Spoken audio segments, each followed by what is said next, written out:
Welcome to the FedRAMP System Security Plan Required Documents Training. This training is designed to help cloud service providers, or CSPs, understand security package development requirements and give a detailed overview of the required templates and the supporting documentation necessary when creating a FedRAMP System Security Plan, also known as a SSP. The SSP is the document that is created by the CSP and will govern the parameters of testing completed by the Assessing Third-Party Assessment Organization, or the 3PAO. This course is divided into three main sections in order to familiarize a CSP with the required documentation for an initial cloud service offering, or CSO, authorization package submission. These sections include the FedRAMP Initial Authorization Package Checklist, an SSP overview, and a course recap.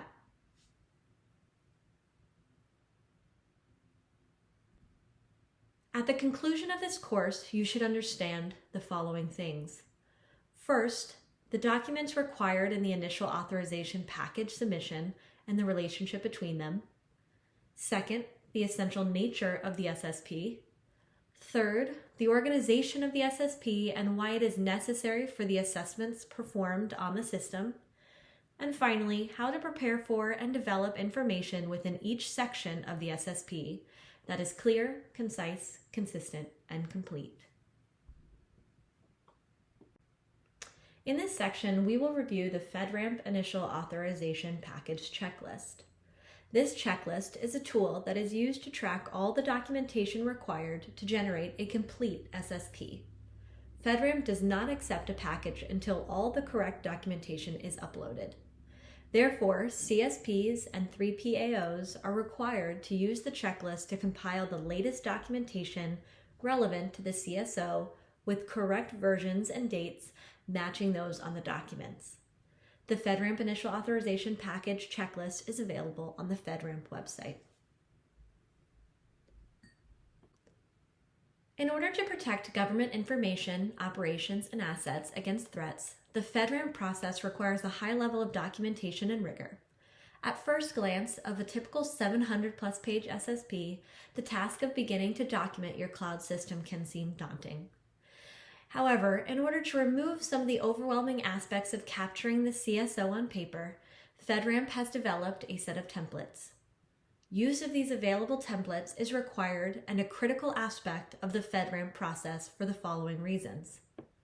First, it standardizes the security assessment process for agency reviews. Second, it enables the CSP to move through the assessment process quickly. And third, it allows agencies to easily recognize where they can find important aspects of the system used by agencies.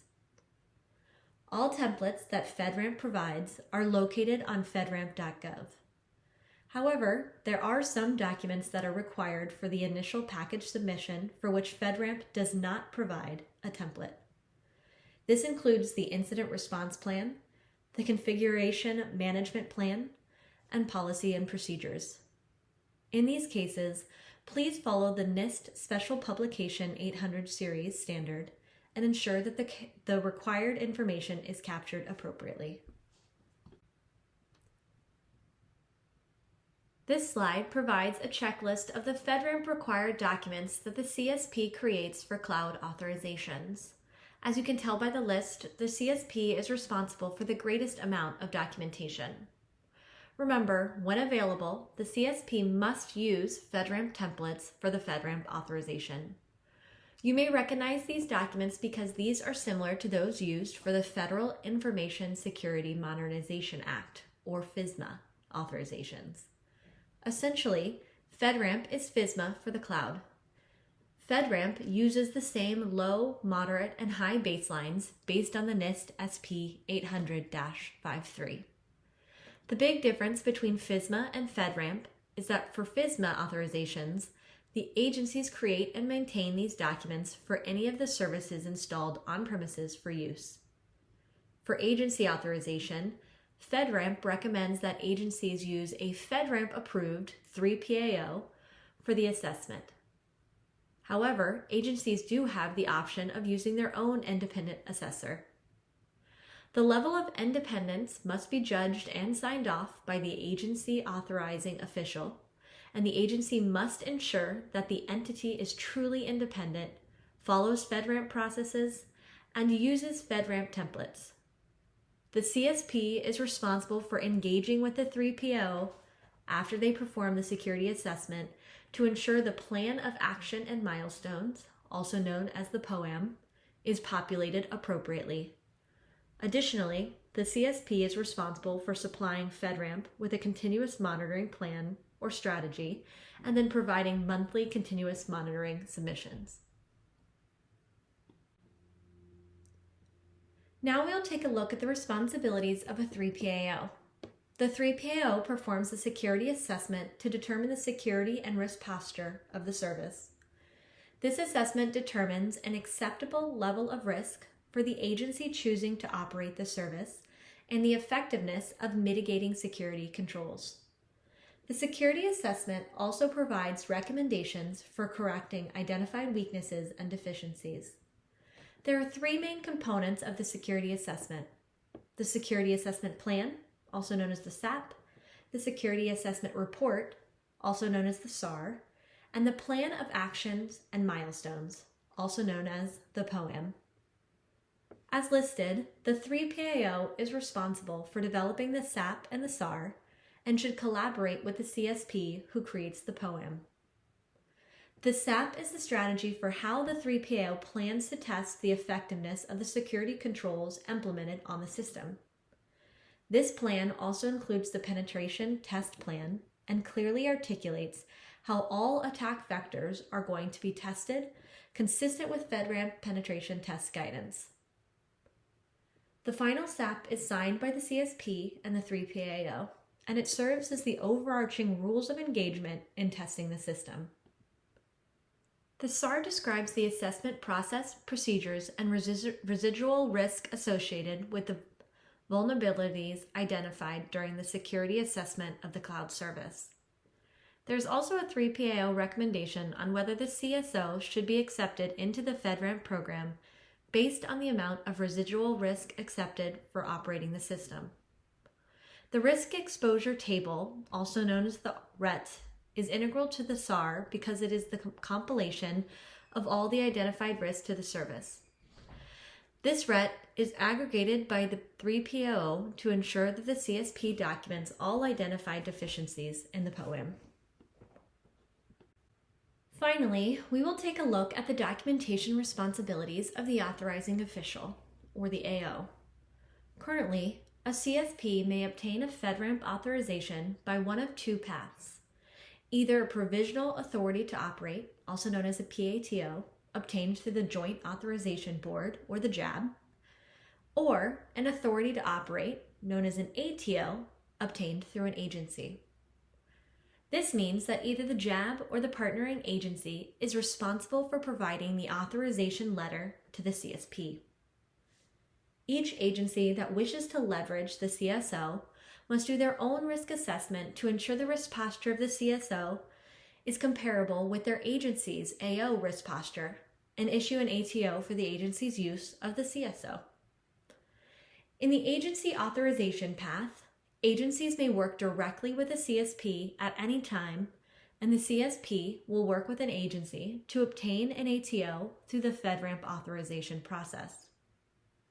To be accepted into the FedRAMP JAB process, the cloud service provider must submit a business case to the FedRAMP Connect process.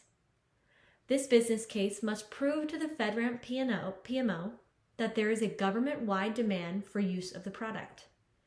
A CSO, which has already obtained a FedRAMP Ready, is prioritized over other offerings. In this next section, we will look into the basics of creating the SSP. An SSP provides a big picture view of a CSP's system security posture. It serves as an overview of the security requirements for a CSO and describes the controls in place and/or planned for implementation to provide an appropriate level of security for information to be transmitted, processed, or stored by a system. The SSP includes a description of the components, services, and technologies that make up the CSO. Key elements of the SSP include the following: an authorized boundary diagram, a data flow diagram, types of inheritances from other FedRAMP leverage systems, external services and use by the system, and federally noted pieces that should be adequately described and secured. For example, development and/or test environments, any transport services, multi-factor authentication, and all alternate storage and processing sites. The SSP is one of the most, if not the most, important documents in the FedRAMP authorization package. The attachments listed on this slide are ancillary documents which must be provided with the SSP.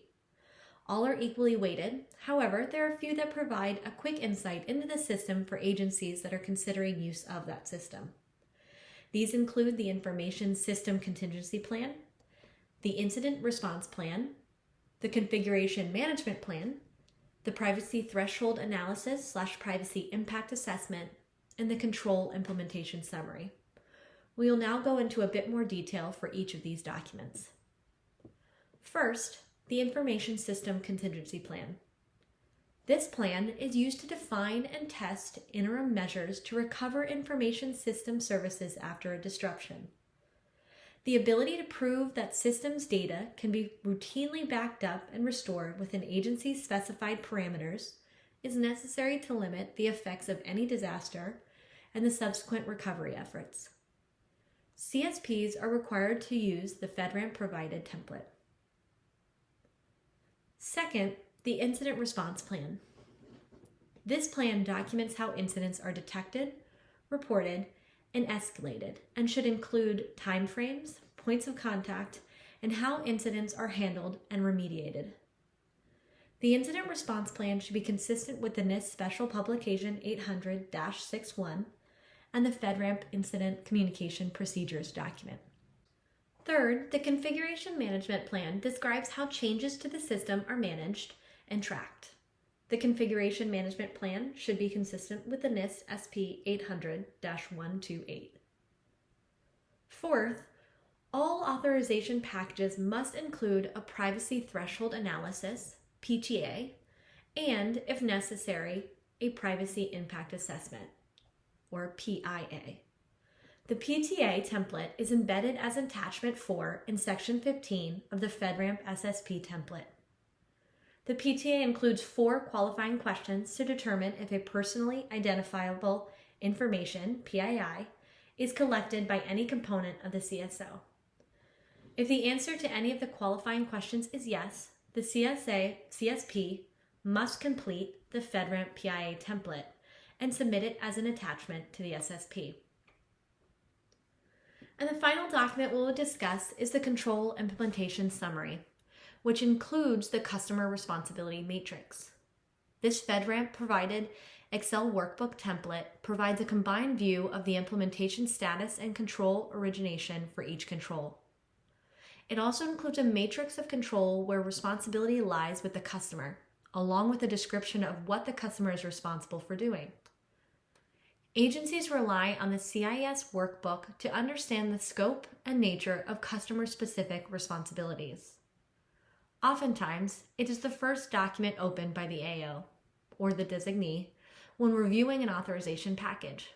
For this reason, it is critically important to ensure that the information in this workbook is accurate and consistent with the SSP.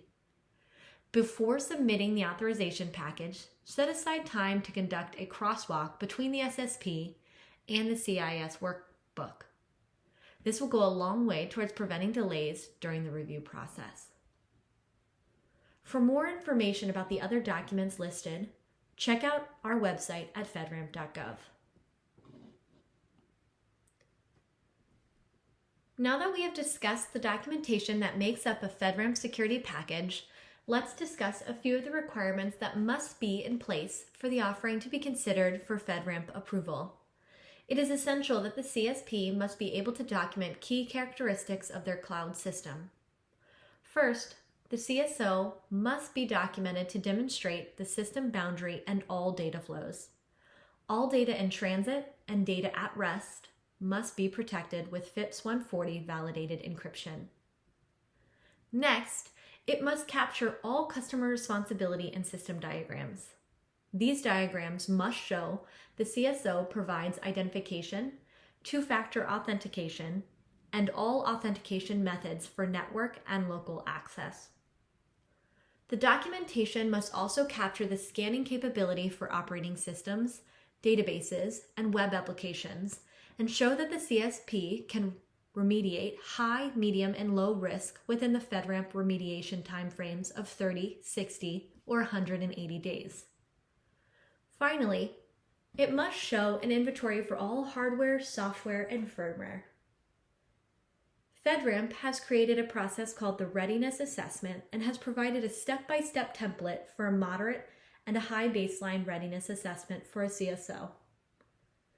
FedRAMP highly recommends that a CSP download a copy of the Readiness Assessment Report, or the RAR, and attempt to populate it based on the current security posture of the system. This is an effort that can be carried out internally just so that the cloud provider can judge for themselves as to whether or not their system is ready to accept the rigor of a full FedRAMP assessment. As noted previously, the SSP requires an eye for detail. A few small mistakes can create a lot of questions during the review process by the FedRAMP PMO, agency, or JAB, and will significantly slow down the FedRAMP authorization process. Before beginning documentation, it is important to understand the full scope of creating the SSP and the level of effort required to make it a strong package. Here are several tips to keep in mind when developing an SSP. First, writing the SSP takes time, effort, careful thinking, and strong, clear articulation of your system's functionality and security. Next, it is important to tell your story and present the who, what, when, and how of the system. Make sure that the writers have technical knowledge of the system or can obtain the information from the system owners. Additionally, be sure to answer 100% of the controls, while also keeping in mind that a strong SSP is tailored to fit the mission and system environment. If a specific control is not applicable, provide a risk-based justification as to the why. Make sure that you have the required expertise and knowledge of NIST and FedRAMP security controls. Finally, be clear, concise, consistent, and complete, the 4 C's, when writing.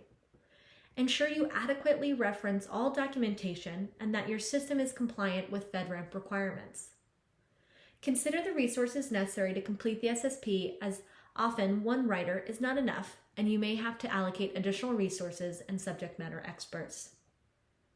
For additional tips on how to properly write a control that will satisfy the program's requirements, please review the training 201B. This training can be found on our website at fedramp.gov/training. The SSP consists of 15 sections that must be completed. You will find that these sections are logically organized. In sections 1 through 8, you will be identifying the system, who owns it, who's using it, and how it is classified. Sections 9 through 13 will be much more detailed and get into the system's security and describe how the system operates. Section 14 includes a list of acronyms, and Section 15 includes the list of required attachments, some of which we covered earlier. This slide takes a deeper look at sections 1 through 8, where the CSP is responsible for identifying the system and how to effectively use the FedRAMP templates. It is important to note that the SSP is a living document. It should change as the system changes, and all the regularity of the changes are individual to each system and must be accomplished at least annually. All tables in the SSP template should be populated with the most current information. Any changes will most likely impact other documents. The SSP template incorporates instructions for completing each section. These instructions are in blue italicized text and can be removed from the document once all instructions have been followed. It is also important to note that this living document is telling a complete story. The writer must ensure consistency and accuracy from beginning to end.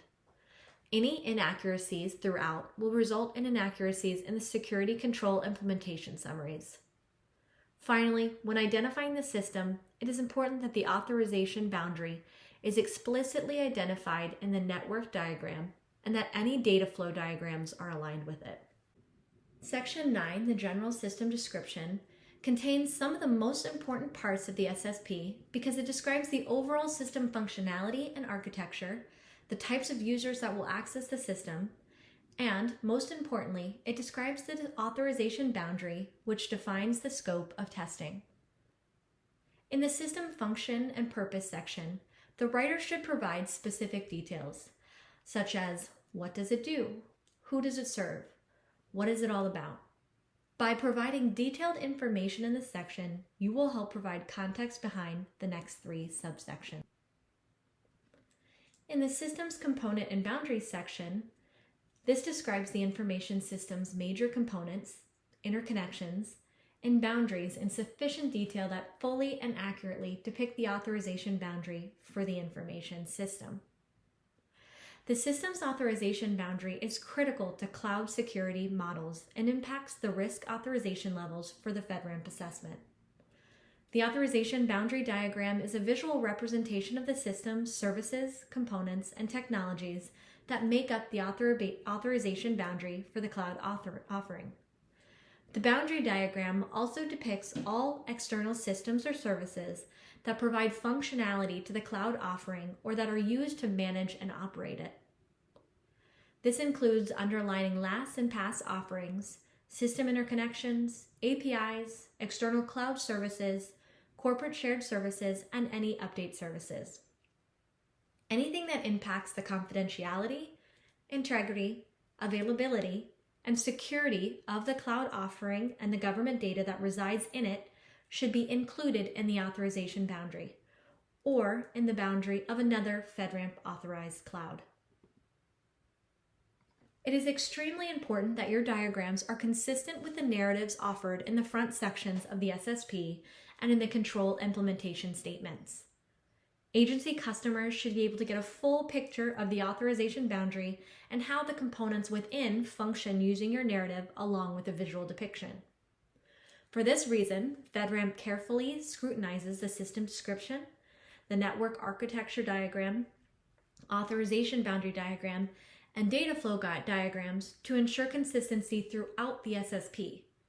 If you haven't already done so, please review the authorization boundary guidance located on the FedRAMP website.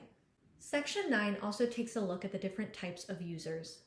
This portion of the SSP focuses on the types of users involved within the security of your system. This is not just the ISSO and the CIO.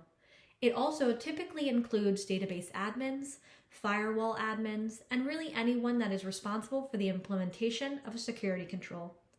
There are many other roles within each organization that have a significant impact on the security control implementation in a secure and cost-effective manner. Here are a few tips to keep in mind when describing types of users. First, be sure to complete all columns in the personnel roles and privileges table. Second, the roles documented within that table must be the aggregation of the responsible roles for each of the security control implementation descriptions in the SSP. The information in this table should be consistent with the responsible role defined in the control summary table and corresponding narrative. It is helpful to identify each of your teams before addressing types of users. For example, your change control board and incident response or contingency plan teams. Finally, when capturing types of users, be sure to include all roles with responsibility for the security of the system, even if those don't have logical access to the system. For example, the CIO for the system may not have logical access to the system, but technically has responsibility for approving policy, plans, and procedures. Finally, Section 9 outlines network architecture. The writer must provide a legible and complete network diagram which maps all system components. It is important to note that if the authorization boundary shows sufficient detail regarding items like virtual private networks, subnetworks, ports, and protocols, The authorization boundary might also be able to be used as the network diagram. Section 10 focuses on the system, environment, and inventory. This section provides a general description of the technical system environment. It includes the following components: system technical environment, the system inventory, data flows, and ports, protocols, and services. This description should include information about all system environments that are used. This will also include the specific location of the alternate, backup, and operational facilities in relationship to the system authorization boundary. The description includes a reference to Attachment 13, the system's integrated inventory workbook, which provides a complete listing of the system's components, such as the operating systems, web applications, and databases. The integrated inventory workbook is a FedRAMP provided template that must be kept up to date as part of a monthly continuous monitoring effort. Instructions for completing the integrated inventory workbook are provided within the template. Be sure that the names used for all system components are consistent with those named in the boundary description and the network diagrams. Section 10 requires that the CSP provides a data flow diagram, or multiple diagrams if needed, which map the flow of all government data and metadata internally, externally, and traversing the system boundary. The data flow diagrams should depict the authentication methods for CSP personnel and customer users, and the ports and protocols for all flows. In addition, it is very important to depict the encryption status of all data in transit and data at rest on the data flow diagrams. The encryption status should reflect all data flows and stores that are not encrypted, those encrypted without the use of FIPS validated crypto modules, and those encrypted with FIPS validated crypto modules. How you do this is up to you. Most CSPs represent the encryption status using color coding and a corresponding legend. While this diagram focuses on illustrating the flow of data with directional arrows, many times a CSP may use the original authorization boundary diagram that has connecting lines between components, make the connecting lines directional arrows, and add in the encryption on all flows and stores, and use that diagram as the data flow diagram as well as the authorization boundary diagram. If your boundary diagram includes this level of detail, you might not need to separate the data flow diagrams. Section 11 provides a complete inventory of system interconnections. These interconnections can come in many different forms. For example, there are FedRAMP leveraged cloud service offerings. There are interconnections to various components in the CSP's corporate environment. There are interconnections to other CSOs that are not FedRAMP authorized. And there are interconnections to update services that are required to keep internal components patched and maintained constantly. All of these should be considered. The information in this section should be consistent with the information in Security Controls CA-3 in Table 13-3 for authorized connections. And it must include all applicable details, such as the information types being transmitted and the connection security. In Section 12 of the SSP, CSPs are asked to provide a list of additional laws, regulations, standards, and guidance applicable to the cloud offering that are not already identified and defined in the FedRAMP provided laws and regulations template. Section 13 looks at the minimum security control requirements. The FedRAMP baselines for low-impact SaaS or low, moderate, and high systems are based on the NIST Special Publication 800-53. Within each baseline, there are controls and control enhancements that have FedRAMP-specific requirements and FedRAMP-defined parameters that must be implemented. FedRAMP provides an Excel workbook that includes each of the 4 control baselines. This workbook can be found on the FedRAMP website under Resources and Documents and Templates. In addition to the controls and control enhancements, the workbook includes any FedRAMP-specific requirements and FedRAMP-defined parameters, as well as NIST supplemental guidance.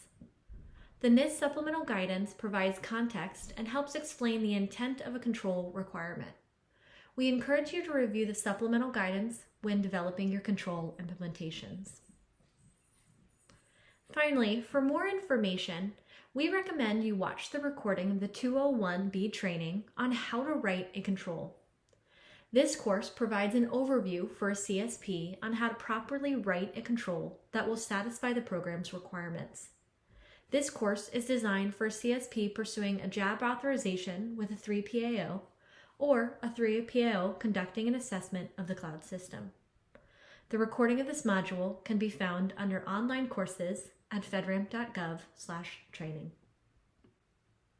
As we complete our training, we will now summarize 4 key takeaways from this material, as well as share additional resources that are available to you. Based on the course material that we just covered, we want to highlight the following takeaways. First, remember to consider the 4 C's when writing the SSP. Be clear, concise, consistent, and complete. Second, the SSP provides a global view of how the system is structured and is the focal point for all FedRAMP documentation. However, other documents that are provided along with the SSP have a direct impact on the structure and content provided within the SSP. Third, the system boundary and the data flows are critical concepts for cloud security models and impacts the risk authorization levels for FedRAMP assessment. Remember that security controls must meet minimum security control baseline requirements as defined by the NIST 800-53. Finally, a high level of detail is required for writing FedRAMP security control implementations in order to give a 3PAO solid evidence and artifacts when testing the control. For additional information, you can check out the following resources: the penetration guidance, the NIST 800-53, the A2LA website, the Ssp template, the Rev 4 test case workbook, and the 201B training module. Thank you again for joining our training, and we hope you have found this material helpful as you prepare the SSP for a FedRAMP assessment. For more information, you can go onto our website at fedramp.gov or contact us at info@fedramp.gov.